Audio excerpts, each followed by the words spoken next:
মানুষ মারা গেলে পাশে বসে কোরআন তেলাওয়াত ও খাবার আয়োজন করার বিধান কি? খাবার আয়োজন করার বিধান আমি বলেছি, মানুষ মারা গেলে 40 3 দিন আর 7 দিন মানুষ ডাইকা খাওয়ানো এটা বিদআত। আর মানুষ মারা গেলে তার পাশে বসে কোরআন তেলাওয়াত করাটাও সুন্নাহ সম্মত কোনো কাজ নয়। আমাদের দেশে মানুষ মারা গেলে লাশটাকে মাটিতে বা খাটে রেখে চারপাশে হাফেজ সাহেবদেরকে এনে কোরআন তেলাওয়াত করানো হয়, এটা শরিয়া সম্মত কোনো কাজ নয়। কেন? কোনো মানুষ মারা যাওয়ার পরে কি কি করতে হবে শরীয়তে বলা আছে না নাই? আছে না নাই? মুর্দার লাশের চারপাশে বসে কোরআন তেলাওয়াত করতে হবে, এরকম কোনো হাদিস তো আমি পাই নাই। এটা কোত্থেকে আসলো? কোরআন তেলাওয়াত যে করবে তার লাভ হবে।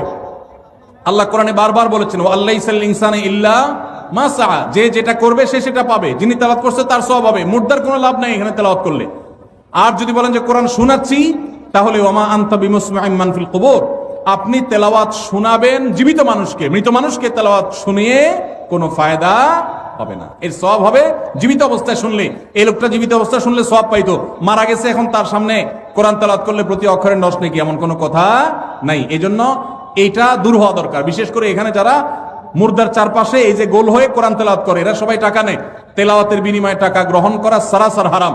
যে দেয় সেও হারাম করে, যে নেয় সেও হারাম করে। খতমের নাম দিয়া অনেক এলাকাতে এখনো অনেকে হারাম কাজ করছে।